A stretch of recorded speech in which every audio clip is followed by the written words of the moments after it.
Welcome to another deep dive, everybody. Always exciting. Today we're talking about something that's, well, maybe not the most exciting topic at first glance, but it's important. Definitely important. Yeah, it's the psychology of money. Interesting. We're diving into Morgan Housel's book, The Psychology of Money, to, kind of uncover all those hidden ways our emotions and experiences can really mess with our financial decisions. Yeah, it's fascinating how much of what we think is like rational financial behavior Right. is actually driven by these often invisible psychological factors. Totally. And, Housel really nails it when he says being good with money, it's not just about the numbers. Right. It's not just about crunching numbers, Yeah. It's about understanding people, yourself included. especially yourself, yeah, and all the weird quirks we have that really drive our decisions. Absolutely. He uses this great story about a tech millionaire who made a fortune, designing this Wi-Fi router component back in his 20s.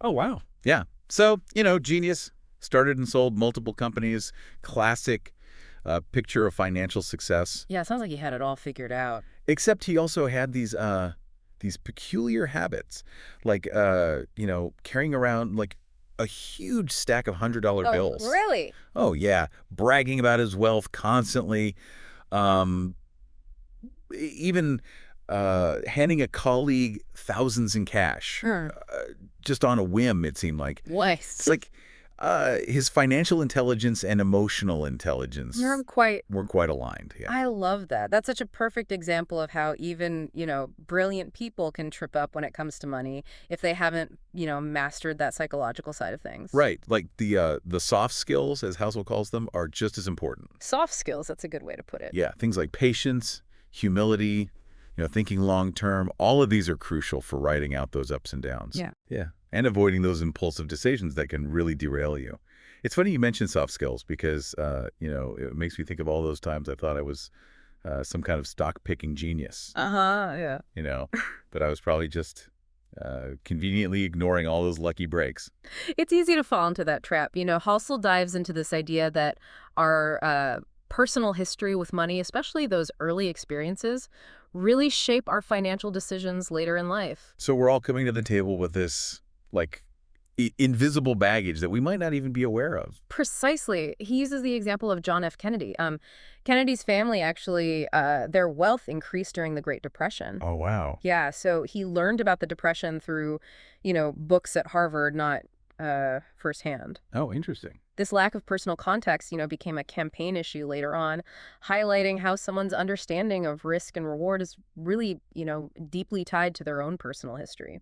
That's really fascinating. Like, how much of what we think is rational is actually just based on what we've been exposed to? Exactly. Imagine, someone born in 1950 who starts investing. They watch the market go essentially nowhere for 20 years. Yeah. Then you've got someone born in 1970. They see the S&P 500 multiply almost tenfold during their first 20 years. Huge difference. Right. So their entire concept of what, normal market behavior looks like is going to be drastically different. Yeah, which is probably going to shape their investment decisions for the rest of their lives. Exactly. Okay, so we've got our backgrounds shaping our views, but then there's the whole luck versus skill debate. Yeah. Housel brings this up with Bill Gates and his friend Ken Evans. Right.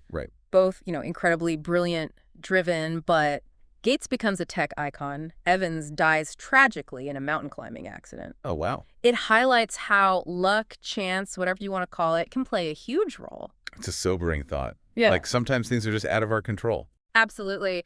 Housel argues we often overemphasize skill, when we try to explain successful outcomes. Like, we just conveniently forget about the role of luck. Right. Even Robert Shiller, Nobel Prize-winning economist, he admits he'd love to understand the exact role of luck in successful outcomes. But even he acknowledges that it's a question that might not have a definitive answer. So even the experts are grappling with this. I think it's a good reminder to stay humble, right? Acknowledge that we don't always have all the answers, even when things are going well. Speaking of things going well, Housel also tackles this tricky issue of ever-shifting financial goalposts. Right, how our desires seem to rise right alongside our income. Yeah. The more you have, the more you want. He uses Rajat Gupta and Bernie Madoff as examples. Oh, right. Gupta was a former Goldman Sachs board member, already wealthy, but engaged in insider trading for what seemed like relatively small gains. Really? And Madoff, of course, orchestrated this massive Ponzi scheme, Yeah. both driven by this insatiable need for more. It's a cautionary tale. Absolutely. Housel suggests that true happiness comes from finding enough and resisting the urge to compare ourselves to others. Easier said than done, though. Oh, for sure. But then there's this other point Housel makes about the power of compounding. Right. He illustrates this with Warren Buffett. What's fascinating is that if Buffett had started investing in his 30s instead of his teens with the same returns, mind you, Yeah. his net worth today would be drastically lower. It's mind-blowing to think that the majority of his wealth is because he's been doing this for, what, like 70 years? Exactly. It's about giving those good returns the time to work their magic. For example, Jim Simons, a hedge fund manager, incredible returns, Yeah. but a significantly lower net worth than Buffett simply because he's been investing for a shorter period. So the real magic of compounding is less about finding extraordinary returns and more about giving good returns the time to, I don't know, work their magic. Precisely. To illustrate this, Housel uses hard drive storage capacity growth as an example. From 1950 to 1990, the growth was pretty slow, linear, Yeah. but from 1990 to today, exponential, like a classic hockey stick graph. Wow. Small, consistent improvements compounded over time can lead to amazing results. Whether it's in tech, investing, any field, really. It's all about that snowball effect. But let's Yeah. be real, the journey to financial success isn't always smooth. Right. Housel doesn't shy away from that. He points out those inevitable setbacks, failures are just part of the process. Yeah, even for the best of us. He even highlights how the distribution of returns in the stock market is similar to venture capital. Oh, okay. A few big winners drive the majority of gains, while many just fail. Okay. So it's kind of like how a few blockbuster movies can carry a whole studio, even if they produce a bunch of flops along the way. Exactly. He even uses the story of Kuroko. Kuroko. Yeah, the studio behind, Rambo, Terminator 2. Oh, yeah. They went bankrupt, which just goes to show failure can happen to even the most successful companies. Understanding this can help investors avoid overreacting to every little dip. Right, and maintain that long-term perspective. Okay, so this brings us to a topic that's often, considered a little less glamorous than investing, but just as important, saving and frugality. Yeah, in a world obsessed with high returns, saving often gets overlooked. Housel makes this interesting comparison to the oil crisis. Focusing on efficiency gains can actually outweigh the impact of new discoveries. So it's about making the most of what you have rather than just constantly searching for more. Exactly. Investment returns can be unpredictable, but saving. Guaranteed. Guaranteed. It's like building a solid foundation provides that, stability and flexibility. Right, that's key. It gives you the confidence to weather those market storms and stick to your plan. Right. But beyond just the financial benefits, there are psychological benefits to saving too. Oh. It creates that buffer between, your needs and your desires. Oh, I like that. Yeah, It's like knowing you have that safety net, right. right? It can be incredibly freeing, mentally and emotionally. And he makes this thought-provoking point. Raising your humility can be more effective for saving than raising your income. So true. It all comes back to managing that ego, resisting that urge to keep up with the Joneses. If you're content with what you have, saving becomes a lot easier. Absolutely. Now, let's talk about this complex relationship between money and happiness. Yeah. We tend to assume that more money equals more happiness. Right. But Housel digs deeper. He says that wealth primarily makes you happy when it provides control over your time and options. Makes sense. He actually shares a personal story about working as an investment banking intern. He realized that the high income actually came at the expense of personal freedom. Right, and it highlights the importance of figuring out what enough means to you and resisting that trap of keeping up with the Joneses, right? Yeah. Using money to buy back time, whether through early retirement, flexible work, or just being able to say no to things you don't want to do, that can be a powerful path to happiness. It's about aligning those financial decisions with your values and priorities, rather than just letting external pressures dictate your life. Exactly. Which brings us to another crucial point. You're not a spreadsheet. Yeah. You're a person. It's a reminder that we're emotional beings. Right, and emotions play a big role in our financial decision-making. Even when we try to be completely rational. You know, the line between genius and crazy can be pretty thin. Housel talks about this doctor, Julius Wagner Jauregg. He won a Nobel Prize for using fever therapy to treat syphilis. Really? Yeah, it sounds crazy, but it worked. Wow. So while aiming for rationality is a good goal, sometimes aiming for reasonable decisions, ones that consider your emotional well-being, might be, I don't know, more sustainable in the long run. Makes sense. He uses the example of his studies suggesting leveraged investing for young people. Oh, The math might work out on paper, right. but the emotional impact of potential losses could be devastating, especially early in your investing journey. Absolutely. So maybe a theoretically optimal strategy isn't always the best in real life where, emotions are involved. Precisely. Which actually leads to another kind of unconventional idea that Housel talks about, loving your investments. Interesting. It's very different from that traditional financial advice that stresses detachment and objectivity. So instead of treating investing as just a numbers game, Yeah. he's suggesting that being emotionally invested in your investments can actually be a good thing. Like how? Think about it. If you truly believe in those companies you're invested in, Right. you're less likely to panic sell at the worst possible time. Makes sense. He highlights the importance of aligning your investments with your values, your interests, makes it easier to stay the course. So you're not just chasing returns, you're supporting something you actually believe in. Right. He even points to Warren Buffett. Buffett has said he owns certain stocks simply because he loves them, not just for the financial gain. I love that. It's a Yeah. great reminder that investing doesn't have to be all cold and calculating. Exactly. And it all ties into this idea of narrative in finance. Okay. The stories we tell ourselves about the economy, the market, our own situations, Oh, yeah. they all can really impact our choices. Oh, yeah. Housel uses this clever analogy. Imagine an alien visiting Earth in 2007 and then again in 2009. Okay. They observe the same tangible stuff, right? The factories, the cities, the knowledge. Right. But the sentiment is vastly different. Interesting. In 2007, optimism, stability. 2 years later, fear, pessimism. It's amazing how narratives can shape our perception even when the facts haven't really changed that much. Exactly. And he stresses being aware of those narratives, questioning if they actually align with reality. Because they can change so quickly. Yeah. It's a call to be critical thinkers, look beyond the headlines, and form our own informed opinions. Absolutely. Which leads to a related point. Our tendency to believe anything that confirms our biases, especially when the stakes are high. That whole when you'll believe anything idea. Exactly. It's like when you really want something to be true, you'll grasp at any story that supports it. Even if the evidence is weak. He tells a story about a man who lived to be 100. After World War I, he believed there would never be another war. Oh, wow. Of course, World War II shattered that belief. Yeah. It highlights how our desires for certain outcomes can really blind us to reality. Especially in finance, where the potential for big wins can make people believe almost anything. Oh, for sure. It's all about recognizing our biases and being cautious of stories that sound too good to be true, especially when they're coming from someone who benefits from us believing them. Cultivate that healthy skepticism. Right. Be willing to challenge your own assumptions. Exactly. Which brings us back to one of Housel's central themes: room for error. Room for error. It's the ultimate protection against the unexpected. So he's saying, essentially, expect the unexpected. Right. He compares it to the mindset of successful blackjack card counters.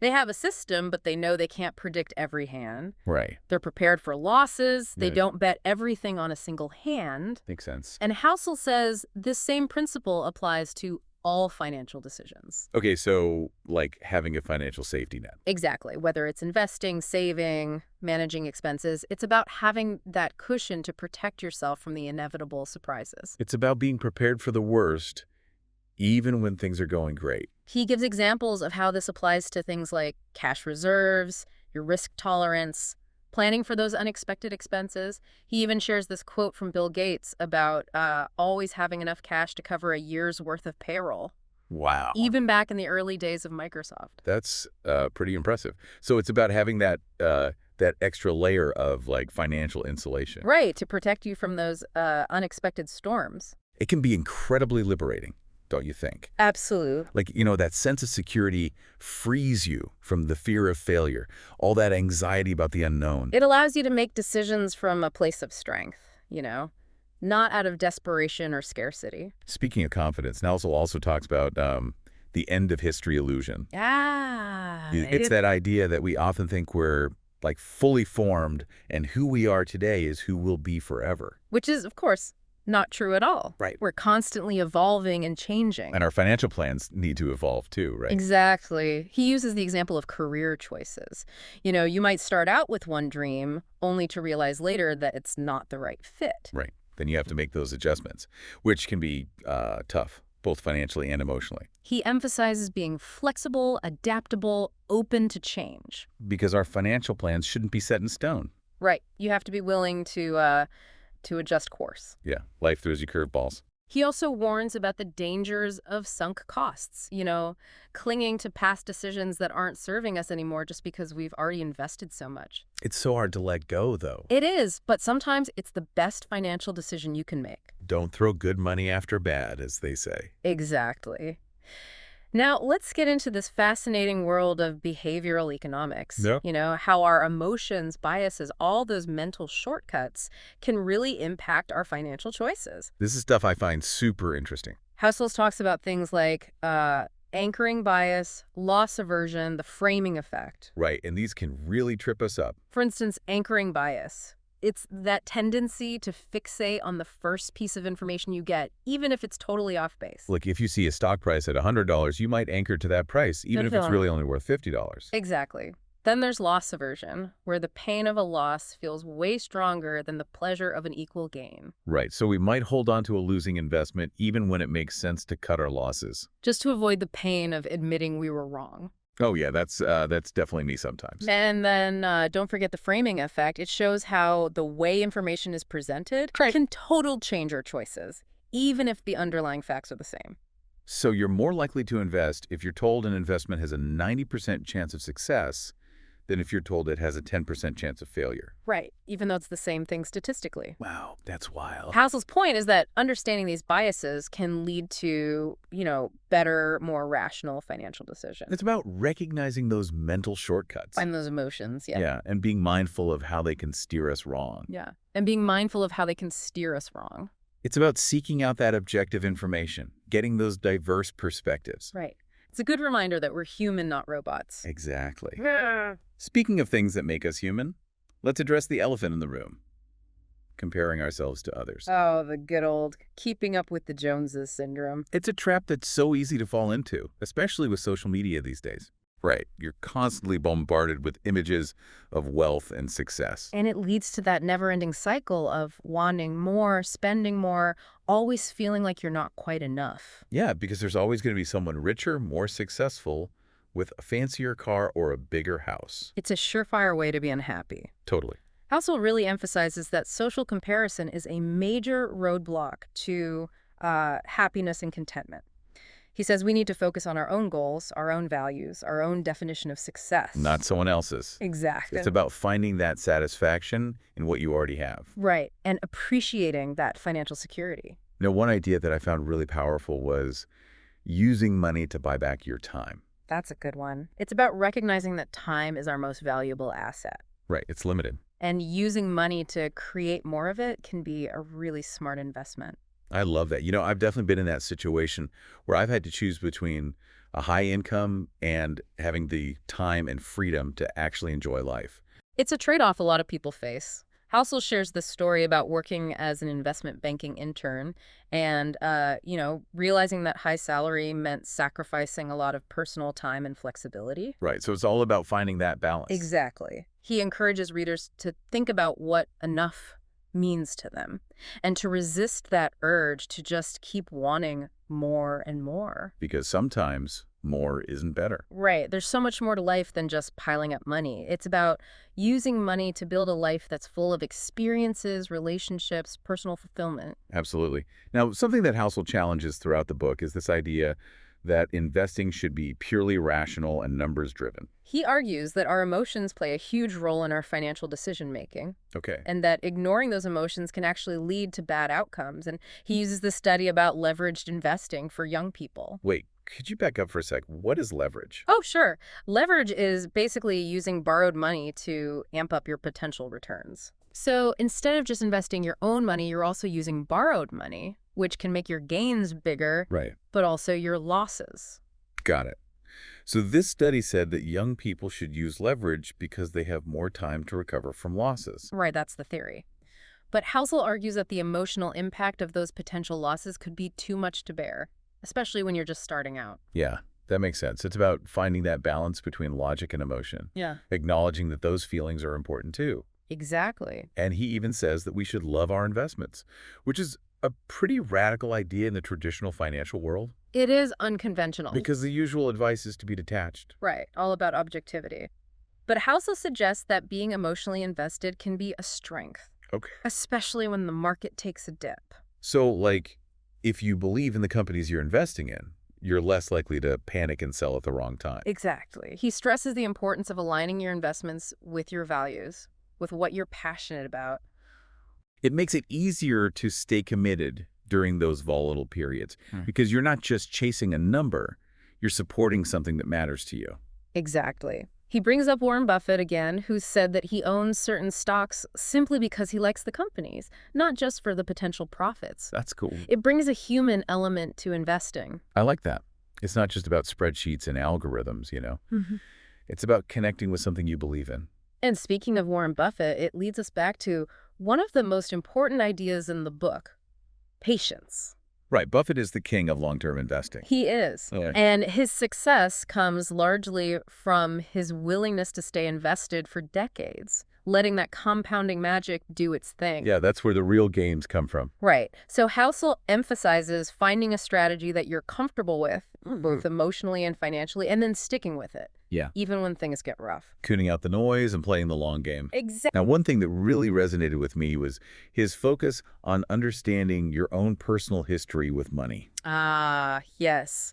He makes a compelling case that our early experiences can really shape our financial beliefs and behaviors for the rest of our lives. He uses John F. Kennedy as an example. Yeah. Right? How he grew up wealthy and never went through the Depression. Right. He had no personal experience with that hardship, only what he'd read in books. So that lack of personal context really affected his views on economic policy and his ability to connect with people who had lived through those tough times. Exactly. It makes you think about how we all come to money with different backgrounds and perspectives, and those experiences can really shape how we view risk, reward, even the nature of money itself. Absolutely. So it's about recognizing our own biases and assumptions and being aware of how they might be influencing our choices. Right. Which brings us to another bias Housel talks about, confirmation bias. Okay. That's that tendency to seek out information that confirms what we already believe, even when it's wrong. That's a tough one to overcome, especially in investing. It is. We naturally gravitate towards information that supports our existing views. He uses political beliefs as an example, right? People tend to surround themselves with others who share their views and consume media that reinforces those views. Exactly. It creates this echo chamber where you become more and more convinced of your own rightness, even when the evidence might suggest otherwise. And in investing, that can be dangerous. You could end up holding on to losing investments, Right. doubling down on bad decisions, ignoring all the warning signs. So Housel emphasizes the importance of being open to different perspectives, Right. actively seeking out opposing views. Not just living in that echo chamber. Exactly. It's about acknowledging that we might be wrong and being okay with that. That's tough, but it's so important. It is. Now, one of the most important concepts he introduces is this idea of room for error. Ah, yes. That buffer to protect yourself from the unexpected. Right. He uses a simple analogy of driving a car. We don't drive right next to the edge of the road because we know that unexpected things can happen. Exactly. Like hitting a patch of ice or a deer jumping out in front of you or just another driver making a mistake. Right. So we leave ourselves room for error. We build in that margin of safety. And he says we should do the same thing with our finances. Exactly. It could mean having a bigger emergency fund than you think you need. Right. Being a little more conservative with your investments, avoiding taking on too much debt. So it's about creating that breathing room, that safety net that allows you to handle those unexpected challenges. Exactly. He stresses that this margin of safety is often more psychological than financial. Interesting. It's about having that peace of mind, knowing that you can handle those curveballs life throws at you without completely derailing your plans. That peace of mind is invaluable. It's about feeling secure and knowing you can weather those storms. It allows you to make decisions from a place of strength and confidence, Wow. not out of fear or scarcity. Absolutely. Speaking of confidence, Housel also talks about the dangers of overconfidence, especially when it comes to investing. It's so easy to get caught up in the hype, especially when the market is doing well. You start to feel invincible, Yeah. like you can do no wrong. Right. But Housel argues that we often overestimate our ability to predict what's going to happen and underestimate the role of luck. Because the market is unpredictable. Exactly. And that overconfidence can lead to taking on too much risk, chasing those hot investments, making impulsive decisions that you later regret. So what's the antidote to overconfidence? Humility. Recognizing that we don't have all the answers, being open to the possibility that we might be wrong. It's about being willing to learn from your mistakes. Absolutely. Now, one of the most interesting arguments he makes is that the best way to build wealth isn't necessarily about chasing the highest possible returns. It's about finding those solid, consistent returns that you can maintain over the long haul. Right. It's not about hitting home runs every time. It's about getting on base consistently. Exactly. He argues that your strategy should be something you understand, something you can stick with even when things get bumpy. Because consistency is key, right? Absolutely. He also points out how the pursuit of financial success can sometimes come with a hidden cost. Like those high income earners who are working crazy hours, sacrificing their personal time, their relationships, all to climb that corporate ladder. Yeah, they might be successful financially, but at what cost? Exactly. It's a good reminder that money isn't everything, We need to think about the cost of our time, our energy, the impact on our relationships. Finding that balance, right? Yeah, between financial success and living a life that feels good. Absolutely. He encourages people to think about their priorities, what they're willing to sacrifice, and what wealth really means to them. Really important questions to ask yourself. Because a financial success shouldn't be the only goal. Right. It should be a means to an end. Exactly. Okay, so shifting gears a bit, Housel also talks about consumer spending and how it's evolved over time. Oh, this is interesting. I'm curious to hear his take on this. So he talks about how the rise of consumer credit back in the 1950s, it really fueled a surge in spending and created this cultural shift where debt became more acceptable. So, we went from a culture of saving to a culture of spending. Yeah, in some ways. Even spending money we don't have. Right. And this trend's continued with rising levels of household debt. We finance everything these days. Yeah, cars, houses, even college. It makes you wonder if we've become a little too comfortable with debt. I think it's a valid concern, especially for younger generations who are starting out with a lot of student loan debt. Right. Housel points out that while consumer spending can drive economic growth, we have to be aware of the risks of too much debt. And make sure our spending aligns with our long-term goals. Exactly. Okay, so let's circle back to a topic we touched on earlier. Narratives. Yes. The power of stories in finance. Right. This is something Housel really dives into. I love how he uses that analogy of an alien visiting Earth, and being confused by why humans felt so much poorer in 2009 compared to 2007, even though the tangible stuff, like factories and cities, hadn't really changed. A great illustration. The tangible things were the same, but the story had changed. And that shift had a huge impact on everything. Oh, absolutely. From how people spent their money to how businesses invested. It's a reminder that we're not always as rational as we like to think we are. Right. Our perceptions are influenced by the stories we believe. So he's saying we need to be aware of those narratives, question them and recognize that they can change so fast. Be a critical thinker. Exactly. Don't just accept everything you hear, especially when it comes to your money. Right. Okay, so here's something else to think about. We tend to believe stories that confirm our biases, especially when the stakes are high. Oh, that's so true. When you really want something to be true, you'll ignore anything that says otherwise. Totally. It's like we're all looking for validation, even if it's not real. Housel uses the example of that man who lived to be 100. After World War I, he was convinced it was the last war. Wow. It shows how badly we want certain outcomes, We can become blind to reality. And that can be dangerous, especially in finance. Absolutely. The potential for big rewards makes people vulnerable to all sorts of, unrealistic ideas. Like those get-rich-quick schemes. Right. So he's saying we need to be skeptical, question those stories that seem too good to be true. Especially when they're coming from someone who's trying to sell you something. Right. Be a savvy investor. Exactly. Okay, so This brings us back to room for error, That buffer we talked about. the safety net. Right. Acknowledging that we can't predict everything and being prepared for the unexpected. So practical things like having an emergency fund, Yeah. being conservative with your investments, not taking on too much debt, It's all about creating that financial breathing room. that peace of mind. Exactly. It frees you from that fear of making a mistake or things going wrong. It lets you make decisions from a place of strength. I love that. Okay, so you mentioned earlier the end of history illusion. Yeah. This idea that we often think we're done evolving, that who we are now is who we'll be forever. It's a common trap, especially when it comes to our finances. Because we make decisions based on who we are today without considering how we might change in the future. Exactly. He uses the example of careers.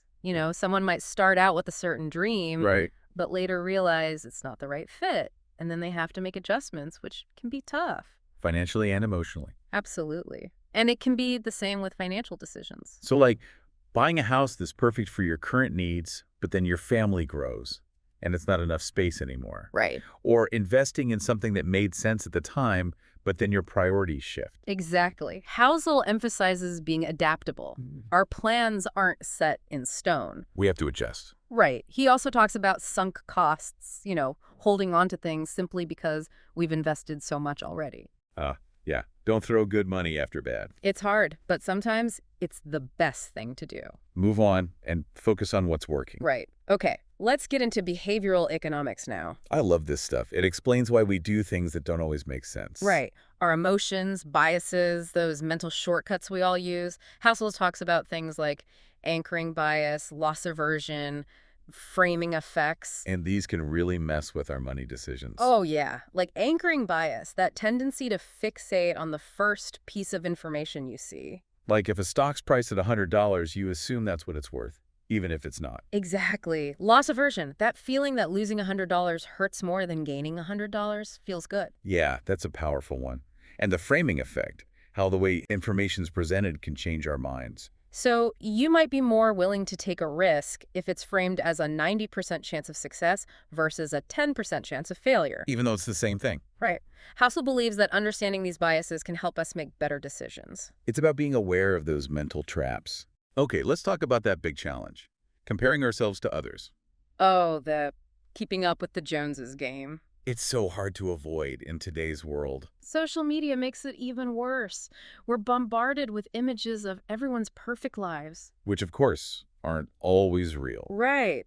It can be a recipe for unhappiness, constantly chasing what others have. Because there will always be someone with more. Housel stresses focusing on your own definition of success, not someone else's. Find contentment in what you have. And define your own version of wealth. I love his idea of using money to buy back your time. It's a powerful concept, recognizing that time is precious. I've definitely been in jobs where I had to make that choice. Right, between a higher salary and having the time to actually enjoy life. So it's about finding what works for you. Exactly. Define what enough means to you. And don't get caught up in wanting more. Right. Now let's go back to this idea of emotions in investing. Okay? Housel challenges that traditional view that it should be purely rational. Because we're human. He uses that example of the study that recommended leveraged investing for young people. Right.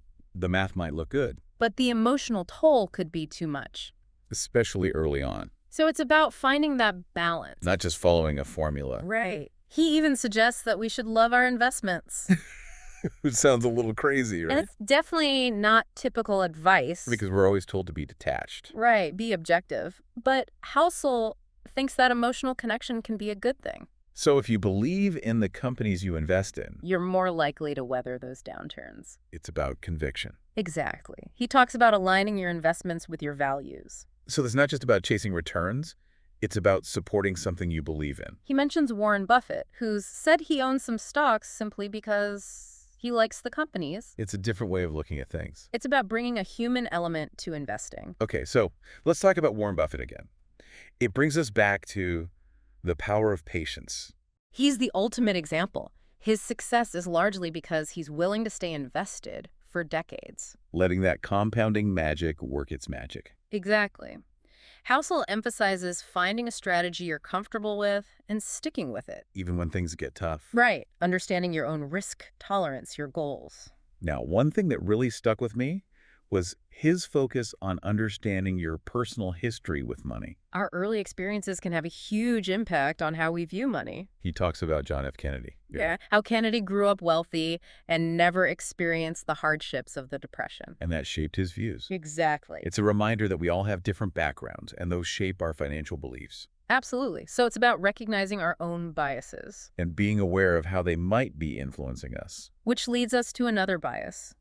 Confirmation bias. Right, that tendency to seek out information that confirms what we already believe. Even when it's wrong, it's so common. Especially in investing. We all want to be right, so we look for evidence that supports our views. He uses political beliefs as an example. Right. We tend to surround ourselves with people who agree with us. Live in that echo chamber. And it can distort our view of reality. And in investing, it can be disastrous. You could hold on to losing investments, ignore all the warning signs. Because you don't want to admit you were wrong.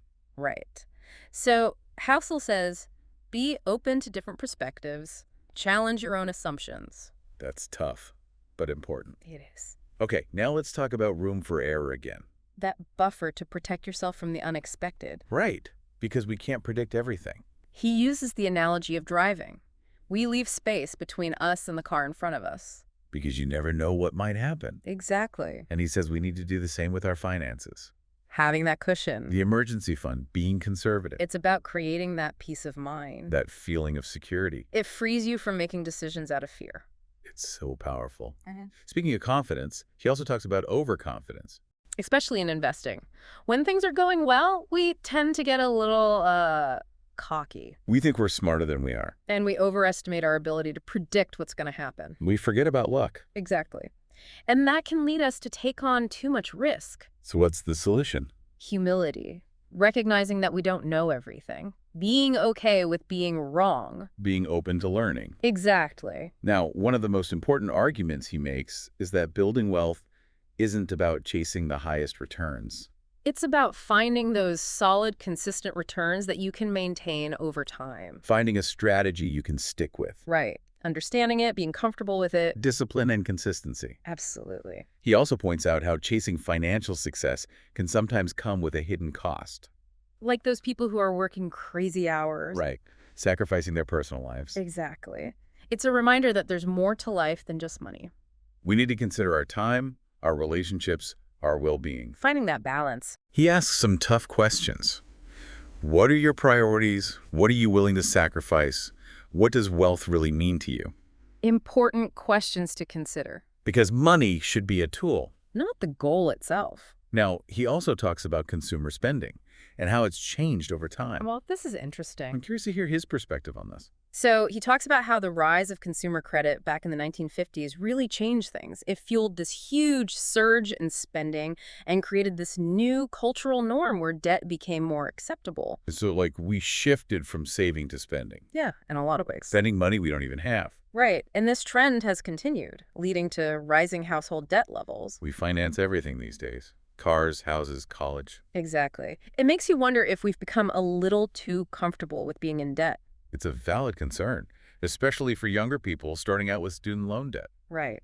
Housel points out that while consumer spending can drive the economy, there are risks with too much debt. And we need to make sure our spending aligns with our long-term goals. Absolutely. Okay, now let's circle back to something we talked about before. Those narratives. Ah, yes, the stories we tell ourselves. It's about the economy, the market, our own financial situations. Right. This is something Housel explores in detail. I love that analogy he uses about an alien visiting Earth and being completely baffled by why humans felt so much poorer in 2009 compared to 2007. Right, because all the tangible things were the same. The factories, the cities, the knowledge. But the story had changed. And that shift had a massive impact. Oh, absolutely. From how people spent their money to how businesses invested, it changed everything. It shows how our perceptions are so easily influenced by these narratives. And how much power those stories have. Housel says we need to be aware of these narratives, be critical thinkers and recognize that they can change in an instant. Don't just blindly accept the story you're being told. Especially when it comes to your money. Right. Okay, so here's another thing to consider. We tend to believe those stories that confirm our biases, especially when the stakes are high. Oh, absolutely. It's human nature. We all want to be right. And we're looking for validation. He uses the example of that man who lived to be 100. After World War I, he was so sure there would never be another war. Such a powerful example. It shows how our desires for certain outcomes can make us blind to reality. And that can be dangerous. Especially in finance, those big potential rewards make people vulnerable to all kinds of crazy ideas. Like those get-rich-quick schemes. Right. So what's the takeaway? Be skeptical. Question those stories that sound too good to be true. Especially if someone's trying to sell you something. Right. Be a savvy investor. Okay, so this brings us back to room for error. That buffer we talked about. A safety net. Right. Recognizing that we can't predict everything and preparing for the unexpected. Like leaving space between you and the car in front of you. Exactly. You never know what might happen. And the same goes for our finances. Having an emergency fund, being conservative with investments. Creating that financial breathing room. It gives you that peace of mind. And it lets you make decisions from a place of strength, not fear. Okay, so you mentioned the end of history illusion. Yeah, that idea that we often think we're done evolving. That who we are today is who we'll be forever. It's a common trap. Because we base decisions on our current selves without considering how we might change in the future. Right. He gives the example of careers.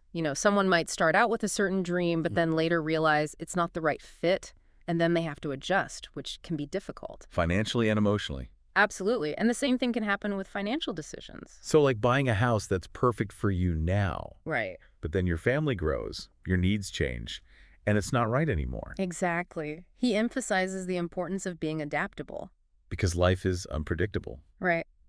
And he also talks about sunk costs. That tendency to hold on to things just because we've already invested so much. Don't throw good money after bad. Right. It's tough, but sometimes it's the best thing to do. Okay, so let's dive into this world of behavioral economics now. It's fascinating stuff. It helps explain why we do things that don't always make logical sense. Yeah, like those mental shortcuts we all use. Exactly. Housel talks about anchoring bias, loss aversion, framing effects. And these biases can have a big impact on how we manage our money. Absolutely.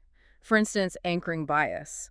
It's that tendency to fixate on the first piece of information you come across, even if it's not accurate or relevant. So, like, seeing a stock priced at $100 and assuming that's what it's worth? Right, even if it's really only worth $50. And loss aversion, that's a powerful one. The pain of losing $100 feels worse than the joy of gaining $100. Right, which is why we sometimes hold on to losing investments, even when it makes sense to sell. And then there's the framing effect. How the way information is presented can sway our choices. Like, you might be more likely to invest if you're told an investment has a 90% chance of success. Right? Versus a 10% chance of failure. Even though it's statistically the same thing. It's all about how it's presented. Housel believes that understanding these biases can help us make smarter decisions. It's about shining a light on those unconscious patterns that are driving our behavior. And becoming more mindful. Right, so we can make more conscious, intentional choices. Exactly. Now, let's talk about a challenge that's particularly relevant these days. What's that? Comparing ourselves to others. The keeping up with the Joneses syndrome. Oh, yeah, that's a tough one. Social media makes it even worse. We're constantly bombarded with images of everyone's seemingly perfect lives. And it can lead to this never-ending cycle of wanting more and more. Because there's always going to be someone out there who has more. Right. It's a recipe for unhappiness. Housel stresses the importance of focusing on your own definition of success. And not someone else's. Exactly. Find contentment in what you have. And define your own version of wealth. Right. Not what society tells you it should be. Now, one of my favorite concepts from the book is using money to buy back your time. It's a powerful idea. Time is our most valuable resource. Yeah, because it's limited. We can always make more money, but we can't make more time. Exactly. So using your money to create more time for yourself for the things that matter to you can be a wise investment. I love that. I've definitely been in jobs where I had to choose between a high salary and having time for the things I love. It's a trade-off a lot of people face. Housel shares a story about his time as an investment banking intern, where he realized the high salary came at the expense of personal freedom and time. So it's all about finding that balance. Right. Define what's important to you, what enough looks like. And don't get sucked into wanting more and more. Right. There's so much more to life than just accumulating wealth. It's about using money as a tool to create a life you love. Exactly. Okay, let's go back to emotions in investing for a minute. Okay. Housel challenges this idea that investing should be purely rational and numbers-driven. Right, because we're humans, not robots. He uses that example of the study about leveraged investing for young people. The math might make sense on paper. Right, but the emotional impact could be too much.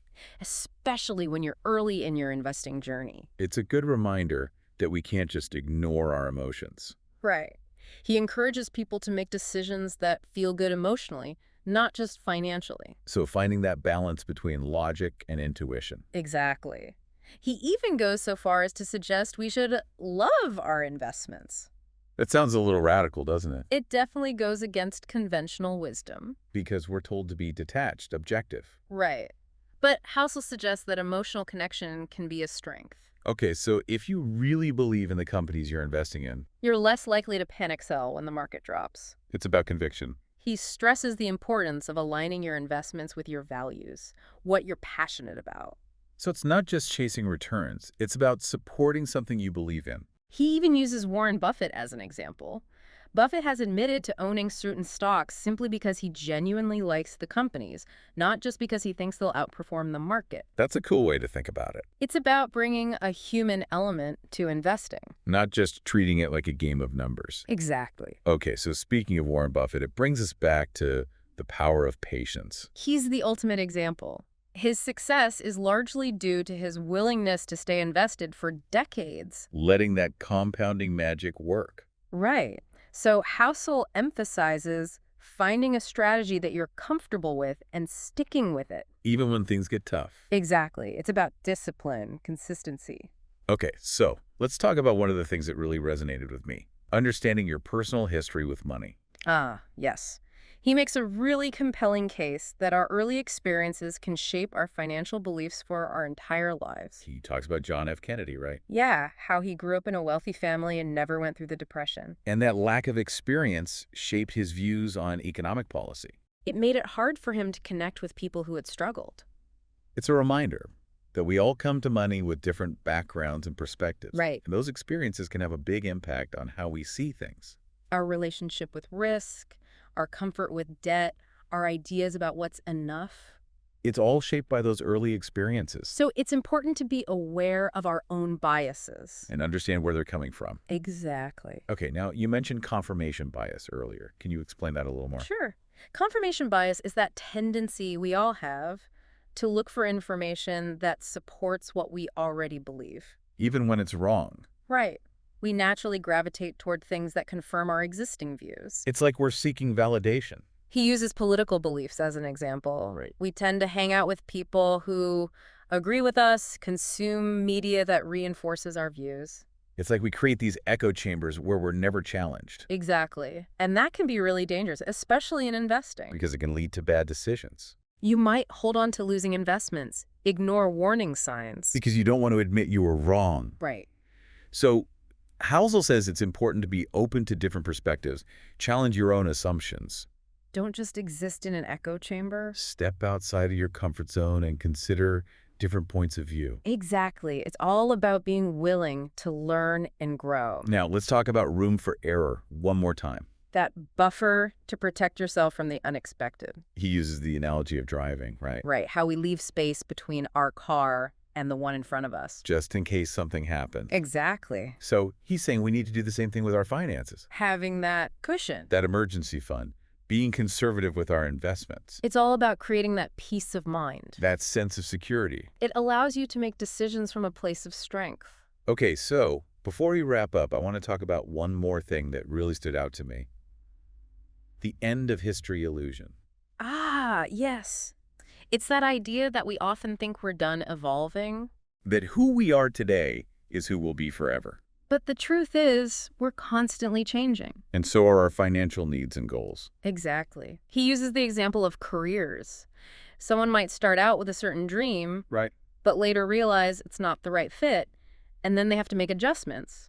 Which can be tough. Right, both financially and emotionally. And the same thing can happen with our financial decisions. So like buying a house that's perfect for your current needs, Right. but then, life happens, your family grows, and you realize it's not the right house anymore. Or investing in something that made sense at the time, but then your priorities change. Exactly. So Housel emphasizes being adaptable. Because things change, and we need to adjust our plans accordingly. Right. He also talks about sunk costs. That's that tendency to stick with something just because we've already invested so much, even when it's not working anymore. Don't throw good money after bad. It's hard to let go sometimes. It is. But sometimes it's the best thing to do. It's hard to admit you were wrong and move on. It is, but sometimes it's the best thing for your financial health. Okay, so we've covered a lot of ground today. Any final thoughts before we wrap up this deep dive into the psychology of money?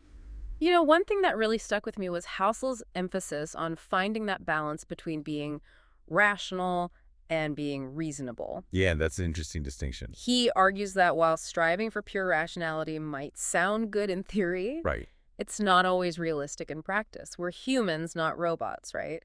We're driven by our emotions. And sometimes those emotions lead us to make choices that might not make sense on a spreadsheet. Exactly. And Housel says it's okay to acknowledge those emotions, to make decisions that prioritize our emotional well-being, even if they're not perfectly optimal from a purely financial perspective. It's about finding that balance between what our head tells us to do and what our gut is saying. He uses the example of someone who's offered a job that pays double their current salary, but it requires them to move across the country, away from their family and friends. Oh, that's a tough one. On paper, it seems like a no-brainer. Take the bigger paycheck. But what if that person values being close to their loved ones more than earning more money? Then it might make more sense to turn down the offer, even if it doesn't seem rational. Exactly. It's about recognizing that money isn't everything. Sometimes those non-financial factors like relationships and personal happiness are just as important, if not more so. I love that. It's about making choices that feel right for you, not just following some formula or rule book. Absolutely. And Housel argues that this applies to investing too. Sometimes it's not just about chasing the highest returns. It's about finding a strategy that aligns with your values, your risk tolerance, and your overall life goals. So it's not just about maximizing your net worth. It's about creating a life that you love. Now, this leads to something else Housel talks about, which is that the pursuit of financial success can sometimes come with a hidden cost. Right. Think about those people who are working those high-powered jobs, earning tons of money, but they're working all the time. They're sacrificing their personal lives, their relationships. Yeah, like they're trading their life for a bigger paycheck. It's a good reminder that we need to think about the cost of our financial decisions, not just the potential rewards. What are we giving up in order to achieve those financial goals? Exactly. Housel encourages readers to think about what's truly important to them, what they're willing to sacrifice, and what wealth really means to them. Because money isn't the only thing that matters. Right. It's about using money as a tool to create a life that feels good, a life that's aligned with your values and priorities.